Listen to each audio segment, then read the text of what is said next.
ये विपक्ष ने बाबा साहब अम्बेडकर जी के आदर्श को नहीं माना।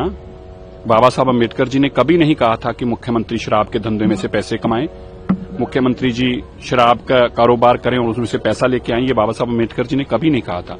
बाबा साहब अम्बेडकर जी ने यह भी नहीं कहा था कि गरीब की बजाय घर ना बने और खुद का शीश महल बना रहो। ये भी बाबा साहब अम्बेडकर जी के आदर्श नहीं थे।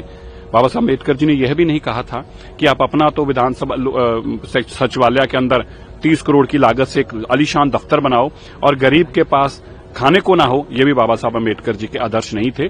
अरविंद केजरीवाल जी बाबा साहब अम्बेडकर जी के आदर्श को एक जैसे टोका होता है ना काटने वाला, तो कुल्हाड़ी की तरह लोगों के ऊपर वार कर रहे हैं। बाबा साहब अम्बेडकर जी का नुकसान करने का काम किया, बाबा साहब अम्बेडकर जी के अन्यायों के साथ बेइंसाफी करने का काम किया।